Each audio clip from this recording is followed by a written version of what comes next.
Molt bon dia, benvinguts a Física en las Ondas, un programa para físicos y no tan físicos.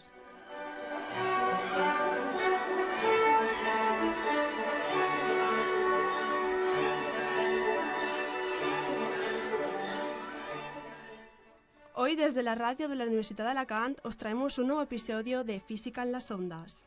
Hoy contamos con las voces de Jesús Martínez. Muy buen día. Jaume Santamaría. Buenas. De Guillermo Chiappe, profesor de la Universidad de Alicante. Muy buenos días, muchas gracias. Y de la mía propia, Jessica Calatayud. Y como siempre, damos las gracias a Raquel Portillo y Ana Martínez, nuestras técnicas de hoy.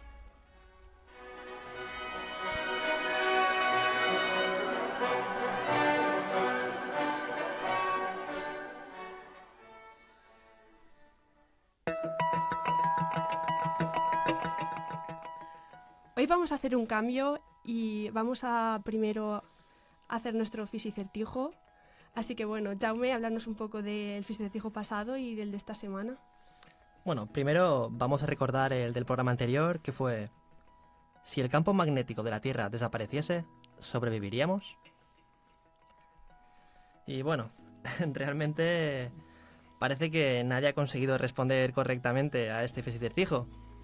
Pero hemos leído en alguna que otra respuesta temas relacionados con la solución. Y bueno, resulta que sin un campo magnético que rodea la Tierra, el viento solar y la radiación cósmica llegarían a la Tierra atravesando la atmósfera y terminaría con la vida tal cual la conocemos. Pero pongámonos en el caso de que esto no pasara. Siguiéramos con vida, pero el campo magnético desapareciese. Resulta que la radiación y el viento solar poco a poco irían secando la atmósfera terrestre y terminaría siendo una atmósfera similar a la de Marte, con lo cual tampoco habría una vida como la conocemos actualmente. Así que, bueno, más suerte la próxima vez. Así que preparaos. El próximo fisicertijo es: ¿por qué un fluido, por ejemplo, agua, suspendido en un medio, tiende a agruparse en forma de gotas esféricas? Así que, bueno, no tengáis vergüenza de contestar. Desde aquí os animamos a participar. Recordad que debéis enviar un tweet con el hashtag fisicertijo3 mencionando a @newsgram en la respuesta. Para aquellos que no dispongáis de Twitter, podéis responder mediante Facebook con el mismo hashtag y mencionando a Newsgram.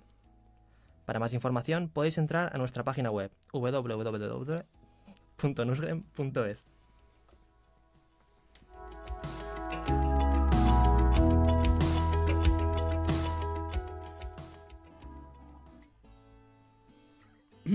Pues hoy, como ya hemos dicho, es la primera vez que traemos a nuestro set de grabación a un especial invitado. Es en esta sección del programa Physics Today, donde el profesor titular de la Universidad de Alicante en el área de materia condensada, siendo a la vez el coordinador general del grado de Física en nuestra facultad y uno de los promotores de la instauración de la misma en el campus, nos va a hablar sobre cómo se inició dicho proyecto, cómo ha sido a lo largo de los años el estudio de la física en las universidades y, bueno, explicarnos un poquito más profundamente esa pregunta que tantos y tantos físicos y no tan físicos nos hacemos a lo largo de nuestra carrera, que es cuáles son las salidas de esta honorable disciplina. Muy bien, pues antes de comenzar me gustaría señalar que Guillermo Chiappe es el profesor que tenemos en la carrera en la materia de Física 1 y otras varias más. Por decirlo de alguna manera, es el encargado de introducirnos al mundo de la física teórica y de arrancar un poco esas raíces que deja el bachiller. Bueno, buenos días, Guillermo. Darle en primer lugar las gracias por su colaboración y asistencia al programa. Bueno, buenos días, muchas gracias a ustedes por la invitación y es un placer estar aquí compartiendo este rato con ustedes. Uh-huh. Bueno, pues en primer lugar, don Guillermo, quería que nos contara un poco cómo era la física cuando usted estudió en la universidad y qué hizo que esta fuera su elección. Bueno, es una pregunta un poco personal. Yo en realidad no estudié física aquí en España, estudié física en Argentina, yo soy argentino. Y cómo llegué a la física es un poco curioso porque llegué a la física a través de la literatura, en realidad. Yo cuando era muy joven, demasiado, tenía 11 años apenas, cayó en mis manos, todavía no sé cómo, un libro que se llamaba Abaddon el Exterminador, de un escritor argentino, Ernesto Sábato, que acababa de ser premiado en Francia. Había recibido el premio al mejor libro extranjero en París. en 1974, o sea, fíjate que hace ya mucho tiempo. Y ese libro cayó en mis manos, yo lo empecé a leer, yo tenía 11 años en ese momento, y me gustó mucho, y me di cuenta que era parte de una trilogía, y era el último libro de la trilogía. Entonces yo, como siempre hago todo al revés, leí ese libro y luego leí los otros dos en el sentido inverso, digamos, sobre héroes y tumbas y el túnel. Y como ese autor me impactó mucho, me investigué sobre él y era físico, Sábato. Sábato era un físico argentino muy destacado, había sido becado en su momento para venir aquí a Europa a estudiar al laboratorio de Marie Curie, con una beca, una persona muy destacada en el ámbito de la física, pero estando aquí en Europa sufrió una crisis y abandonó la ciencia. Y se dedicó después a escribir, criticando un poco la visión científica. Y entonces, a través de Sábato, dije, Sábato era físico y yo a mí tenía una admiración muy grande por él, entonces me acerqué a la física. Y todo se completó con que comencé a comprar libros de física y compré un librito muy pequeñito de la editorial Mir que se llamaba Preguntas y Problemas sobre Física, de Tarasov y Tarasova, un libro extraordinario que se los recomiendo a los que acceden a la física por primera vez, y con ese libro me entusiasmé muchísimo. Ya ahí, a partir de ese momento, ya supe, cuando tenía 14 o 15 años, que yo quería estudiar física, y estudié física efectivamente en la Universidad de Buenos Aires. ¿Cómo era la física en ese momento? Era muy distinto de ahora la enseñanza. En la carrera de física que yo hice duraba 6 años, tenía 24 asignaturas y por lo tanto teníamos 4 asignaturas por año. Imagínense, ustedes ahora en un semestre tienen... Tenemos 10, ¿no? Bueno, un semestre es un semestre 5, en el curso tenemos 10. Entonces la forma de enseñar física era completamente distinta, era mucho más pausado y profundo, porque había más tiempo y menos asignaturas. Ahora parece que todo es mucho más vertiginoso y necesitamos correr para dar los temas que se tienen que dar, y en ese sentido yo encuentro un poco frustrante, si se quiere, un vértigo tan elevado, digamos, en la realización de un estudio que en realidad requiere de mucha elaboración y maduración de conceptos nuevos y difíciles a veces para los alumnos que recién ingresan en la universidad, ¿no? Y bueno, la física a mí siempre me atrajo, como les comenté, y el desarrollo de la carrera me gustó mucho, justamente porque daba ese lugar a la profundización de cosas que me interesaban mucho.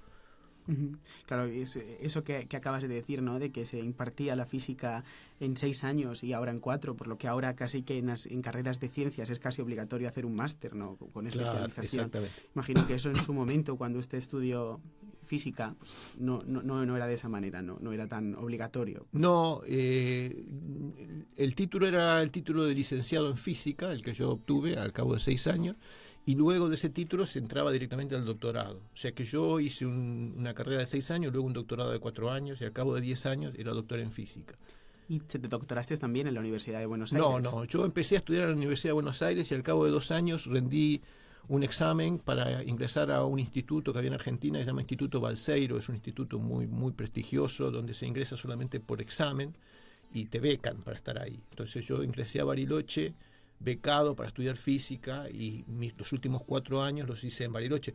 Era un ambiente muy, muy particular, porque el instituto funciona dentro de un centro atómico y se parece mucho a esta serie de la televisión de Big Bang Theory. Yo cuando la veo parece que lo hubieran filmado en el Instituto Balseiro. Habían Sheldons por ahí, ¿no? Sí. Habían Sheldons. Sí. Pues tiene que ser súper interesante. Bueno, y una vez, imagino, acabó el doctorado, ¿le ofrecieron venir aquí a España? Sí, en realidad cuando uno termina el doctorado busca, más que le ofrecen. Si sos muy bueno te ofrecen, no era mi caso, tenía que buscar. Y también tenía claro que yo quería ir a un país de habla hispana, por ejemplo. Yo quería ir a un país que tuviese una cultura parecida a la de Argentina. No me atraía la posibilidad de ir a un país de habla sajona y con otra... Entonces busqué aquí en España y consulté a un profesor de Bariloche que conocía gente aquí en España, me hizo una lista de nombres y de esos nombres yo elegí uno que resultó ser Enrique Lewis. Lo elegí así nomás, porque el que me lo recomendó me lo puso con un signo de admiración al lado entre paréntesis al nombre de Enrique Lewis. Entonces dije, debe ser muy bueno. Y le escribí a Enrique Y Enrique me contestó y me vine a España y hice el postdoctorado aquí, en Alicante. Y después volví a Argentina en el año 94. Yo terminé mi doctorado en el 91, en el 94 volví a Argentina y estuve en Argentina hasta el 2003 como profesor en la Universidad de Buenos Aires y en el 2003 volví aquí. Pues fantástico. Y una vez comenzó a dar clases aquí en esta universidad, ¿qué fue lo que le llevó a promover la implantación del grado en física? Y fue una tarea complicada, se encontraron muchas dificultades a la hora de implantar dicho estudio. Bueno, el grado de física era un anhelo que venía ya de mucho tiempo atrás en la Universidad de Alicante, porque la Universidad de Alicante, la Facultad de Ciencias, comenzó en sus orígenes siendo una facultad de química solamente.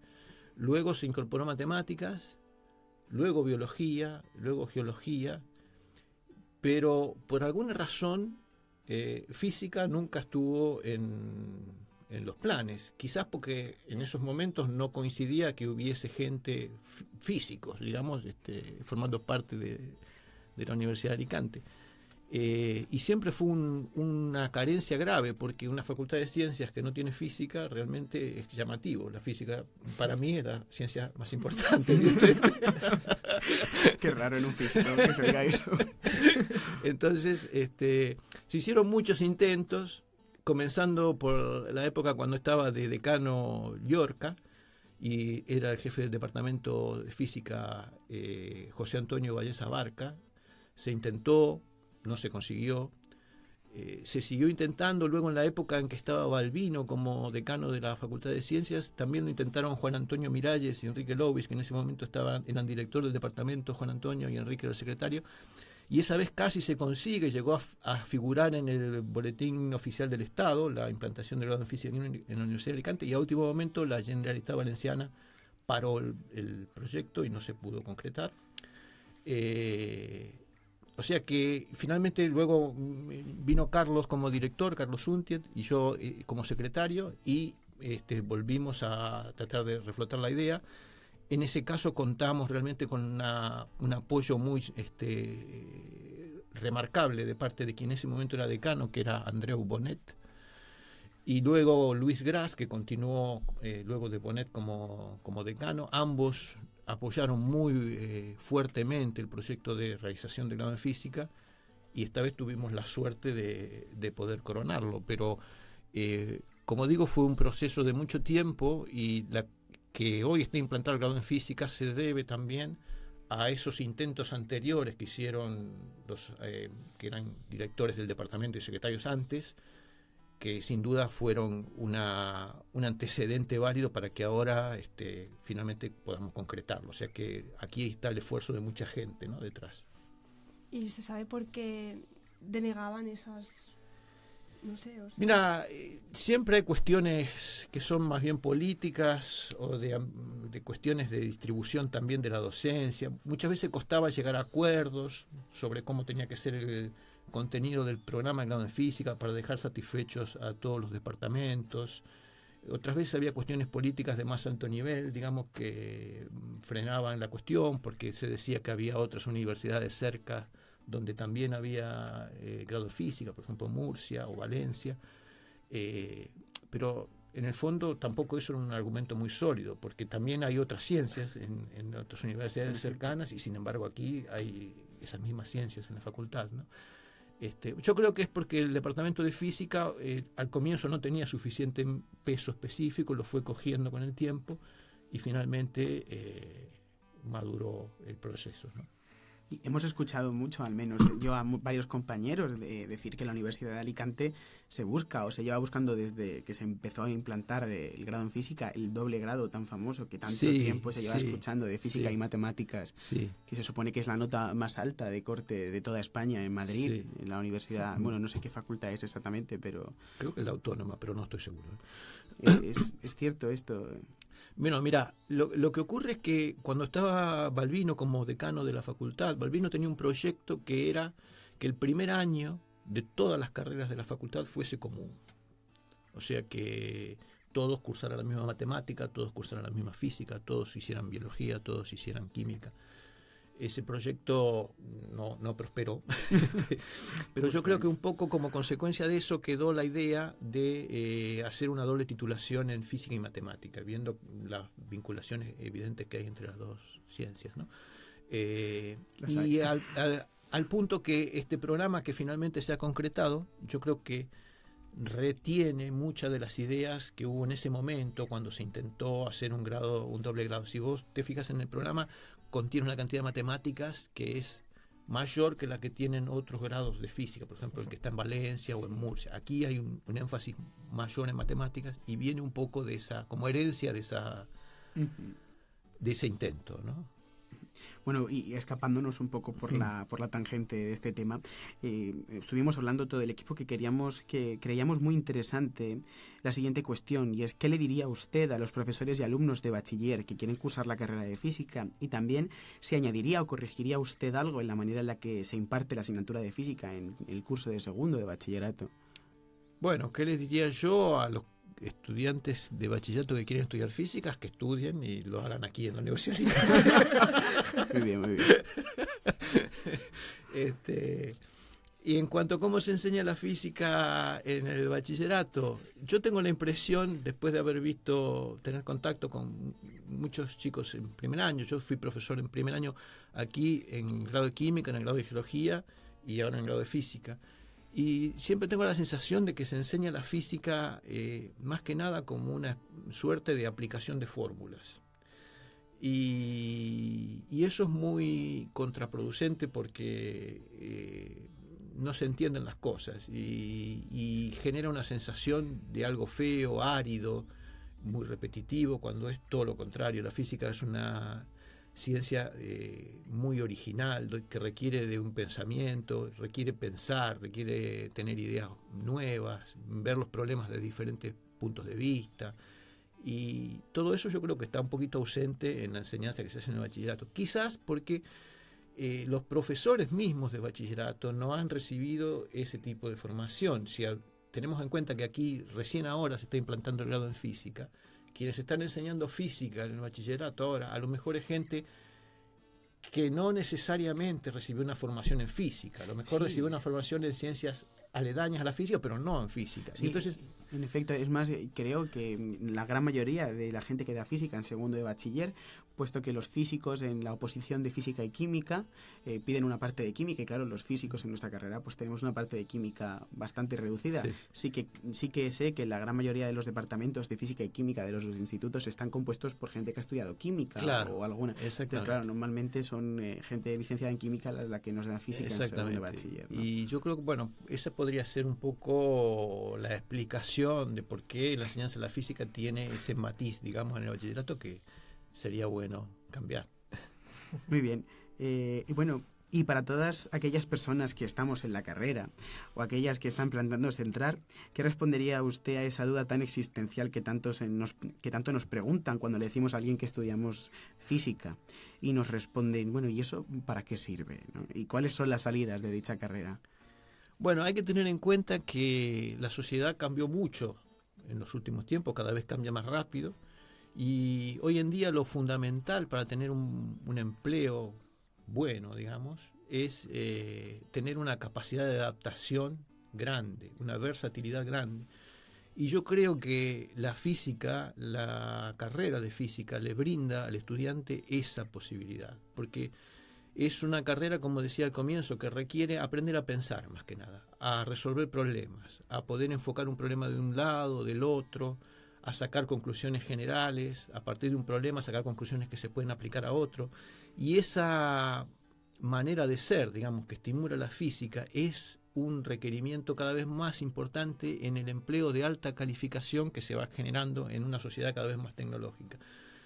Entonces yo creo que una carrera como física y en general cualquier carrera científica ofrece una salida laboral que va a ser cada vez más notable cómo se demanda ese tipo de profesional, el profesional que se genera a partir de una carrera científica. Yo creo que el mundo evoluciona hacia esa dirección. El físico puede trabajar en muchas ramas, tanto en investigación en matemáticas como en investigación en cosas sociales, modelos matemáticos aplicados a la sociología, a la economía, puede trabajar obviamente en investigación en física, en docencia universitaria y en la industria. En la industria es fundamental todos los nuevos materiales que se están produciendo, que se están generando, las nuevas tecnologías. O sea, la salida laboral del físico es realmente, yo entiendo, una de las carreras que ofrece una salida laboral más apetecible, ¿no? Desde mi punto de vista. E incluso el otro día, bueno, hace varias semanas, hablando con Pons, el profesor que dio la charla de ondas gravitacionales, nos comentaba que eran ahora numerosos los equipos de investigación en medicina que necesitaban de licenciados en física para cosas bastante básicas. Claro. Porque, por lo que estoy oyendo, hay un gran avance en ese campo relacionado con la física, ¿no? Claro, hay una tendencia a esto que se llama la interdisciplinaridad, ¿no? O sea, la colaboración, por ejemplo, de físicos con biólogos. Yo creo que justamente en esa rama, la confluencia de la física y la biología es donde están las perspectivas más ricas, de mayor avance. Yo creo que ahí es donde hay realmente un campo muy interesante y que está sucediendo en este momento, esa confluencia. Incluso tenemos una profesora en nuestro departamento que está especializándose o especializada en una rama en ese aspecto, ¿no? Sí, Isabel Abril, te referís a ella, claro. Isabel trabaja en cosas que se aplican en medicina y en muchas investigaciones médicas y biólogas, ¿no? Claro, sí, sí. Bueno, pues damos por concluido esta parte del programa y nada, pues otra vez reitero, muchas gracias a Chape por venir y doy paso a Jessica.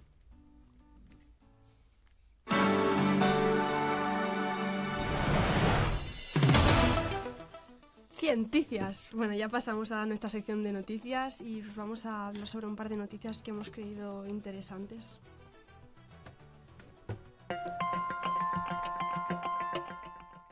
WASP-18b tiene una atmósfera sofocante sin agua. Bueno, antes de explicar esta noticia, vamos a repasar algunos conceptos para los que no están muy puestos en la materia. Así que, Jessica, ¿podrías explicar lo que es la estratosfera? La estratosfera, bueno, la atmósfera está compuesta por 5 capas. La más baja es la troposfera, que es la que está en contacto con la superficie de la Tierra. Y la siguiente, que es la que nos vamos a centrar, que es la estratosfera. Que en ella oscilan las temperaturas entre menos 155 grados a unos pocos grados por arriba del cero. Y esta temperatura va subiendo, va subiendo como vamos subiendo altura. Y la formación de la estratosfera se atribuye a unas moléculas que actúan como filtros solares, ya que absorben la radiación ultravioleta y la radiación visible que proviene de la estrella. En nuestro caso sería el Sol. Y luego liberan esta radiación en forma de calor. Vale, acabas de decir que hay unas moléculas que actúan como filtros solares, ¿no? ¿Podrías explicar esto un poco mejor? Sí. A ver, por ejemplo, en la Tierra, en la última capa de la estratosfera, se encuentra la capa de ozono. Entonces, el ozono lo que hace es absorber los rayos ultravioletas, protegiéndonos de los rayos dañinos del Sol. Entonces, pues bueno, eso que en este caso, pues este agente sería estos filtros solares sería el ozono. Y en el caso de los exoplanetas, con estratosferas descubiertos hasta ahora, se creía que el absorbente eran moléculas características similares al óxido de titanio, que es parecido al dióxido de titanio que se usa, entre otras cosas, para la protección solar. Vale. Entonces, ahora que tenemos estos conceptos más claros, exactamente, ¿cuál es la noticia? Bueno, la noticia nos cuenta que un equipo de científicos de la NASA ha descubierto pruebas de que el planeta WASP-18b, que se encuentra a 325 años luz de la Tierra y que tiene más o menos una masa de 10 veces Júpiter, está envuelto de una estratosfera cargada de monóxido de carbono y desprovista de agua. Los hallazgos provienen de un nuevo análisis de observaciones realizadas por los telescopios especiales Hubble y Spitzer. Entonces, no sé, realmente este nuevo hallazgo sugiere que este planeta tiene una composición un poco rara, ¿no, Jaume? Exactamente. Es que la cosa está en que como este planeta está muy lejos, nuestros amigos de la NASA han estudiado las longitudes de onda infrarrojas que han podido observar, gracias a las cuales han visto que el agua no se encuentra entre los elementos que componen la atmósfera, lo cual es bastante extraño. Y bueno, la explicación más probable parece ser que en la atmósfera abunda el monóxido de carbono y prácticamente no hay ni rastro de agua. Pero si no hay ningún planeta, ningún exoplaneta descubierto hasta ahora que tenga monóxido de carbono en la atmósfera. Pues precisamente por eso, esta extraña combinación de factores abre una nueva puerta en la comprensión de los procesos físico-químicos que rigen a las atmósferas de exoplanetas. Los hallazgos indican que este planeta tiene monóxido de carbono caliente en la estratosfera y monóxido de carbono un poco más frío en la troposfera, que como hemos dicho antes es la capa directamente inferior. Esta es la primera vez que los investigadores han detectado dos fases de la misma sustancia en la atmósfera de un exoplaneta. Pues yo también he leído que se plantearon que en vez de monóxido de carbono, lo que fuera, o sea, lo que dominase la atmósfera fuera dióxido de carbono. Pero esta idea se esfumó rápidamente, fue descartada, ya que si hubiera suficiente oxígeno disponible para formar dióxido de carbono, la atmósfera también tendría agua, o sea, vapor de agua que en este caso no hay. Entonces, bueno, y también otros datos recopilados por el equipo indicarían que este planeta podría haber acumulado una mayor cantidad de hielos sólidos durante su formación que Júpiter, lo que sugiere que pueden haberse formado como lo hicieran otros planetas similares a Júpiter fuera de nuestro sistema solar.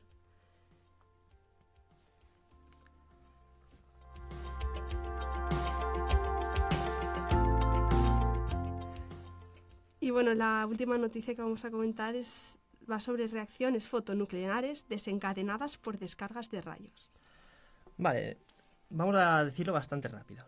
Resulta que hasta hace poco había una teoría que afirmaba que los rayos liberan una gran cantidad de energía, lo cual permite que se den ciertas reacciones nucleares que como mínimo van a ser curiosas, donde, entre otras cosas, ocasionalmente los electrones pueden producir rayos gamma suficientemente potentes como para romper los núcleos de los átomos que hay en la zona. Pues bien, resulta que recientemente en una tormenta eléctrica en el mar de Japón se ha confirmado esta teoría. Allí detectaron altos niveles de radiación gamma y unas señales específicas que se corresponden con las interacciones de estos rayos con el aire. Y ahora viene lo fuerte. Resulta que estas interacciones provocan la emisión de protones, neutrinos y positrones, la antipartícula de los electrones.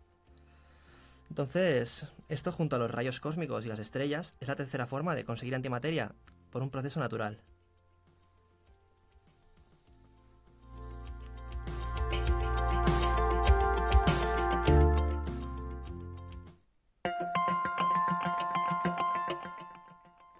Y bueno, chicos, ya nos está terminando el tiempo, así que bueno, esperamos, nos vemos, este es el último programa del año, así que hasta febrero no volvemos, que ahora vienen exámenes y no tenemos mucho tiempo. Esperemos que aceptéis el descanso y vendremos con más ganas de hacer cosas y de que nos oyáis, y como siempre cualquier propuesta está bien recibida. Y a ver si os animáis un poco a contestar los acertijos, porque si no, esto no funciona. A ver si tenemos que quitar la sección y esperemos que no. Así que bueno, si queréis comentar algo más. Sí, comentaros como siempre, aunque ya se haya dicho, que los que estamos aquí sentados en esta mesa, uno profesor titular de la universidad y otros 3 alumnos, formamos parte de los estudiantes de la carrera de Física de la Universidad de Alicante, y como bien ha dicho Guillermo, sería un placer para nosotros tener más gente en nuestras aulas interesada con este interés en la ciencia física. Así que nada, espero que os haya gustado el programa de hoy, y bueno, si hay que echarle culpas a alguien de por qué no seguimos haciendo programas durante este mes, obviamente está Chape, que es uno de los profesores que pone el examen.